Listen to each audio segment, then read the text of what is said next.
بسم اللہ الرحمن الرحیم۔ السلام علیکم روحانی دوستو، سیرت النبی قدم بہ قدم، محبت کی داستان محبت کے ساتھ پارٹ 2، 100 اونٹوں کی قربانی۔ عبد المطلب کو یہ حکم اس وقت دیا گیا جب وہ اپنی منت بھول چکے تھے۔ پہلے خواب میں ان سے کہا گیا منت پوری کرو۔ انہوں نے ایک مینڈا ذبح کر کے غریبوں کو کھلا دیا۔ پھر خواب آیا اس سے بڑی چیز پیش کرو۔ اس مرتبہ انہوں نے ایک بیل ذبح کر دیا۔ خواب میں پھر یہی کہا گیا کہ اس سے بھی بڑی چیز پیش کرو۔ اب انہوں نے اونٹ ذبح کیا۔ پھر خواب آیا کہ اس سے بھی بڑی چیز پیش کرو۔ انہوں نے پوچھا اس سے بڑی چیز کیا ہے؟ تب کہا گیا اپنے بیٹوں میں سے کسی کو ذبح کرو جیسا کہ تم نے منت مانی تھی۔ اب انہیں اپنی منت یاد آئی۔ اپنے بیٹوں کو جمع کیا، ان سے منت کا ذکر کیا۔ سب کے سر جھک گئے، کون خود کو ذبح کرواتا؟ آخر عبداللہ بولے ابا جان آپ مجھے ذبح کر دیں۔ یہ سب سے چھوٹے تھے، سب سے خوبصورت تھے، سب سے زیادہ محبت بھی عبد المطلب کو انہی سے تھی، لہٰذا انہوں نے قرعہ اندازی کرنے کا ارادہ کیا۔ تمام بیٹوں کے نام لکھ کر قرعہ ڈالا گیا۔ عبداللہ کا نام نکلا۔ اب انہوں نے چھری لی، عبداللہ کو بازو سے پکڑا اور انہیں ذبح کرنے کے لیے نیچے لٹا دیا۔ جو ہی باپ نے بیٹے کو لٹایا، عباس سے ضبط نہ ہو سکا، فوراً آگے بڑھے اور بھائی کو کھینچ لیا۔ اس وقت یہ خود بھی چھوٹے سے تھے۔ ادھر باپ نے عبداللہ کو کھینچا۔ اس کھینچا تانی میں عبداللہ کے چہرے پر خراشیں بھی آ گئیں۔ ان خراشوں کے نشانات مرتے دم تک ان کے چہرے پر باقی رہے۔ اسی دوران بنو مخزوم کے لوگ آ گئے۔ انہوں نے کہا آپ اس طرح بیٹے کو ذبح نہ کریں، اس کی ماں کی زندگی خراب ہو جائے گی۔ اپنے رب کو راضی کرنے کے لیے بیٹے کا فدیہ دے دیں۔ اب سوال یہ تھا کہ فدیہ کیا دیا جائے۔ اس کی ترکیب یہ بتائی گئی کہ ایک کاغذ پر 10 اونٹ لکھے جائیں، دوسرے پر عبداللہ کا نام لکھا جائے۔ اگر 10 اونٹ والی پرچی نکلے تو 10 اونٹ قربان کر دیے جائیں، اگر عبداللہ والی پرچی نکلے تو 10 اونٹ کا اضافہ کر دیا جائے۔ پھر 20 اونٹ والی پرچی اور عبداللہ والی پرچی ڈالی جائے۔ اب اگر 20 اونٹ والی پرچی نکلے تو 20 اونٹ قربان کر دیے جائیں، ورنہ 10 اونٹ اور بڑھا دیے جائیں۔ اس طرح 10-10 کر کے اونٹ بڑھاتے جائیں۔ عبد المطلب نے ایسا ہی کیا، 10-10 اونٹ بڑھاتے چلے گئے۔ ہر بار عبداللہ کا نام نکلتا چلا گیا، یہاں تک کہ اونٹوں کی تعداد 100 تک پہنچ گئی۔ تب کہیں جا کر اونٹوں والی پرچی نکلی۔ اس طرح ان کی جان کے بدلے میں 100 اونٹ قربان کیے گئے۔ عبد المطلب کو اب پورا اطمینان ہو گیا کہ اللہ تعالیٰ نے عبداللہ کے بدلے 100 اونٹوں کی قربانی منظور کر لی ہے۔ انہوں نے کعبے کے پاس 100 اونٹ قربان کیے اور کسی کو کھانے سے نہ روکا۔ سب انسانوں، جانوروں اور پرندوں نے ان کو کھایا۔ امام ظاہری کہتے ہیں عبد المطلب پہلے آدمی ہیں جنہوں نے آدمی کی جان کی قیمت 100 اونٹ دینے کا طریقہ شروع کیا۔ اس سے پہلے 10 اونٹ دیے جاتے تھے۔ اس کے بعد یہ طریقہ سارے عرب میں جاری ہو گیا، گویا قانون بن گیا کہ آدمی کا فدیہ 100 اونٹ ہے۔ نبی کریم صلی اللہ علیہ وسلم کے سامنے جب یہ ذکر آیا تو آپ نے اس فدیے کی تصدیق فرمائی، یعنی فرمایا کہ یہ درست ہے۔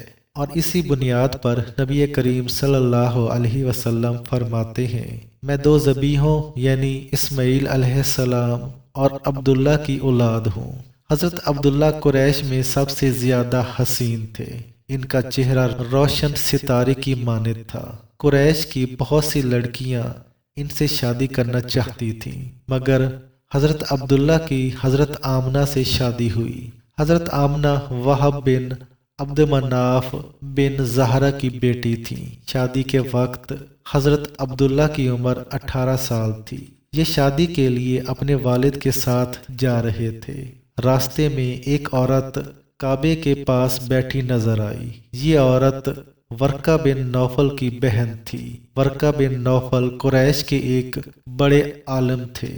ورقہ بن نوفل سے ان کی بہن نے سن رکھا تھا کہ وقت کے آخری نبی کا ظہور ہونے والا ہے، اور ان کی نشانیوں میں سے ایک نشانی یہ ہوگی کہ ان کے والد کے چہرے میں نبوت کا نور چمکتا ہوگا۔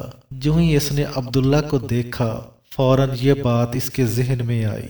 اس نے سوچا ہو نہ ہو یہی وہ شخص ہیں جو پیدا ہونے والے نبی کے باپ ہوں گے۔ چنانچہ اس نے کہا، اگر تم مجھ سے شادی کر لو تو میں بدلے میں تمہیں اتنے ہی اونٹ دوں گی جتنے تمہاری جان کے بدلے میں ذبح کیے گئے تھے۔ اس پر انہوں نے جواب دیا، میں اپنے باپ کے ساتھ ہوں، ان کی مرضی کے خلاف کچھ نہیں کر سکتا، نہ ان سے الگ ہو سکتا ہوں، اور میرے والد باعزت آدمی ہیں، اپنی قوم کے سردار ہیں۔ بہرحال ان کی شادی حضرت آمنہ سے ہو گئی۔ اب قریش کی عورتوں میں نسب اور مقام کے اعتبار سے افضل تھی۔ حضرت آمنہ حضرت عبداللہ کے گھر آ گئیں۔ آپ فرماتی ہیں، جب میں ماں بننے والی ہوئی تو میرے پاس ایک شخص آیا، یعنی ایک فرشتہ انسانی شکل میں آیا۔ اس وقت میں جاگنے اور سونے کی درمیانی حالت میں تھی۔ عام طور پر اس حالت کو غنودگی کہا جاتا ہے۔ اس نے مجھ سے کہا، کیا تمہیں معلوم ہے تم اس امت کے سردار اور نبی کی ماں بننے والی ہو؟ اس کے بعد وہ پھر اس وقت آیا جب نبی صلی اللہ علیہ وسلم پیدا ہونے والے تھے۔ اس مرتبہ اس نے کہا، جب تمہارے ہاں پیدائش ہو تو کہنا، میں اس بچے کے لیے اللہ کی پناہ چاہتی ہوں، ہر حسد کرنے والے کے شر سے اور برائی سے۔ پھر تم اس بچے کا نام محمد رکھنا، کیونکہ ان کا نام تورات میں احمد ہے، اور زمین و آسمان والے ان کی تعریف کرتے ہیں، جبکہ قرآن میں ان کا نام محمد ہے، اور قرآن ان کی کتاب ہے۔ ایک روایت کے مطابق فرشتے نے ان سے یہ کہا، تم وقت کے سردار کی ماں بننے والی ہو۔ اس بچے کی نشانی یہ ہوگی کہ اس کے ساتھ ایک نور ظاہر ہوگا، جس سے ملک شام اور بصرہ کے محلات بھر جائیں گے۔ جب وہ بچہ پیدا ہو جائے گا تو اس کا نام محمد رکھنا، کیونکہ تورات میں ان کا نام احمد ہے کہ آسمان اور زمین والے ان کی تعریف کرتے ہیں، اور انجیل میں ان کا نام احمد ہے کہ آسمان اور زمین والے ان کی تعریف کرتے ہیں، اور قرآن میں ان کا نام محمد ہے۔ حضرت عبداللہ کے چہرے میں جو نور چمکتا تھا، شادی کے بعد وہ حضرت آمنہ کے چہرے میں آ گیا تھا۔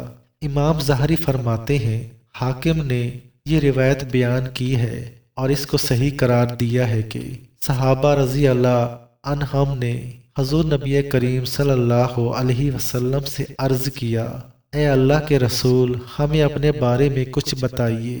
آپ صلی اللہ علیہ وسلم نے ارشاد فرمایا، میں اپنے باپ ابراہیم علیہ السلام کی دعا ہوں، اپنے بھائی عیسیٰ علیہ السلام کی بشارت ہوں اور خوشخبری ہوں۔ جب میں اپنی والدہ کے شکم میں آیا تو انہوں نے دیکھا، گویا ان سے ایک نور ظاہر ہوا ہے، جس سے ملک شام میں بصرہ کے محلات روشن ہو گئے۔ حضرت آمنہ نے حضرت حلیمہ سعدیہ سے فرمایا تھا، میرے اس بچے کی شان نرالی ہے، یہ میرے پیٹ میں تھے تو مجھے کوئی بوجھ اور تھکن محسوس نہیں ہوئی۔ حضرت عیسیٰ علیہ السلام وہ آخری پیغمبر ہیں جنہوں نے آپ صلی اللہ علیہ وسلم کی آمد کی خوشخبری سنائی ہے۔ اس بشارت کا ذکر قرآن میں بھی ہے۔